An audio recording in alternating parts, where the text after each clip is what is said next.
A very good morning to all the beautiful people. I hope आप अच्छे होंगे, खुश होंगे, अपने घर में होंगे और अपने पेरेंट्स के साथ होंगे।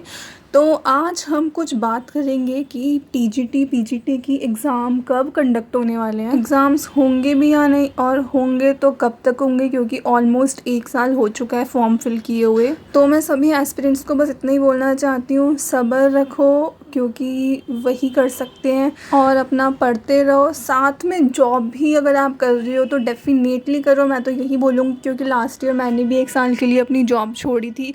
जो पिछले साल से मेरी इस जर्नी में मेरे साथ हैं उनको पता होगा। तो पहले मैं कुछ सब्सक्राइबर्स के सवालों के जवाब दे दूं, क्योंकि आप लोग बहुत उम्मीद करके हमसे सवाल करते हैं और उसका जवाब देना हमारी रिस्पॉन्सिबिलिटी है, मैं ऐसा समझती हूँ। तो कुसुम शर्मा का सवाल ये है कि सीटेट के बिना हम डीएसएसबी दे सकते हैं। तो कुसुम, आपको सीटेट मैंडेटरी है, चाहे आप केवीएस दो, एनवीएस दो, डीएसएसबी दो, तो सीटेट तो आपको क्वालिफाई करना पड़ेगा। Now come to the point कि टीजीटी पीजीटी के एग्ज़ाम डेट्स कब आ रही हैं। तो हम ये अंदाज़ा लगा के चल सकते हैं कि जुलाई से अगस्त के बीच में होपफुली आ जाए, क्योंकि डीएसएसबी ने अपना कैलेंडर जारी कर रखा है और हाल फ़िलहाल में हमें एसएससी का भी कैलेंडर देखने को मिला है।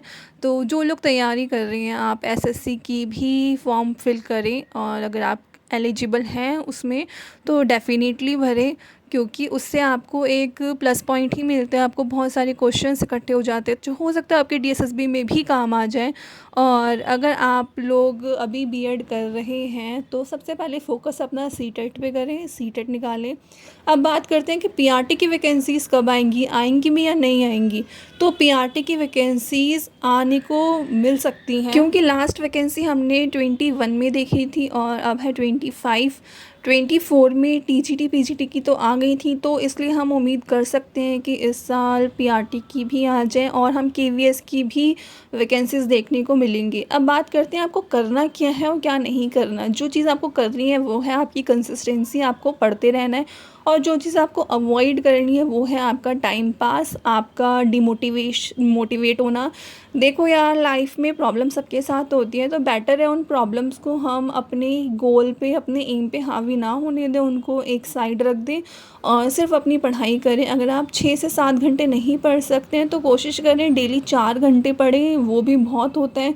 अगर आप एक सब्जेक्ट को 1.5 से 2 घंटे भी देते हैं तो आपका सब्जेक्ट कवर हो जाएगा। अब बात ये है कि जो लोग पिछले साल से मेरी जर्नी में हैं तो उन्होंने देखा होगा कि हम लोगों ने अपना सिलेबस कंप्लीट कर लिया है, क्योंकि 1 साल काफ़ी होता है डीएसएसबी का सिलेबस कंप्लीट करने के लिए। और जो लोग मेरे साथ तैयारी कर रहे थे लास्ट ईयर, मुझे काफ़ी खुशी हुई कि बहुत सारे जो एस्पिरेंट्स थे वो मेरे साथ ही अपनी पढ़ाई कर रहे थे। और आप लोगों की डिमांड्स भी लास्ट ईयर काफ़ी ज़्यादा आई थी कि मैम हमें ये टॉपिक बता दो, ये सब्जेक्ट करा दो। और आई थिंक विराट यादव का ये सवाल था कि मैं उनको इंग्लिश पढ़ा दूँ। तो Virat, I am so sorry, मैं इंग्लिश नहीं पढ़ा सकती, मैं सिर्फ आपको स्टडी रूटीन शेयर करती हूँ और वीडियो बनाती हूँ ताकि आप लोग मोटिवेटेड फील रहो और थोड़ी सी मोटिवेशन आप लोगों के थ्रू मुझे भी मिले। आफ्टर ऑल मैं भी एक ह्यूमन बीइंग हूँ।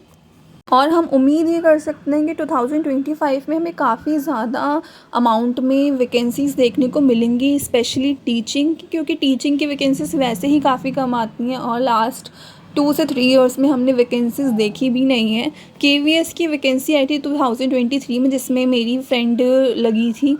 तो हम उम्मीद कर रहे हैं कि इस बार आ जाए केवीएस की वैकेंसीज़ भी। और आप अपनी पढ़ाई जारी रखिए। अगर आपको कोई भी डाउट है तो आप मुझसे पूछ सकते, बस मोटिवेटेड रहो यार, डीमोटिवेटेड मत हो। और आप लोग पूछते हो कि मैं इतना पढ़ कैसे लेती हूँ, तो जॉब के साथ भी तो मैं इतना नहीं पढ़ पाती हूँ, बस मैं आपको पढ़ने वाला टाइम दिखाती हूँ कि हाँ मैं इस टाइम पढ़ रही हूँ।